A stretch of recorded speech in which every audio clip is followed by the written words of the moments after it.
যেটা কয়েকটা বাসে আগুন দিয়েছে আপনারা শুনেছেন। চোরা রাস্তা দিয়ে আবার আওয়ামী লীগ আসতে পারে কিনা। এখন ভারত থেকে অডিও বার্তা পাঠান শেখ হাসিনা, এতক্ষণ 1400 শিশু কিশোর তরুণ হত্যা করে এখন আবার অডিও বার্তা পাঠান নাশকতা করার জন্য। যেটা কয়েকটা বাসে আগুন দিয়েছে আপনারা শুনেছেন, একজন ড্রাইভার মারা গেছে গোপনে থেকে, ঘাপটি থেকে। ওদের কাছে তো টাকার অভাব নাই, প্রচুর টাকা।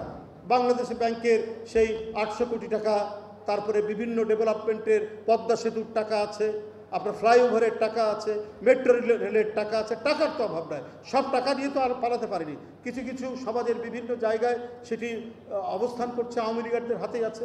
সেইটা তারা খরচ করছে নাশকতা তৈরি করে, একটা ভিন্ন রকমের পরিস্থিতি তৈরি করে কোনো চোরা রাস্তা দিয়ে আবার আওয়ামী লীগ আসতে পারে কিনা সেই চিন্তায় তারা বিভোর হয়ে নানা ধরনের চক্রান্তে তারা মেতে উঠেছে।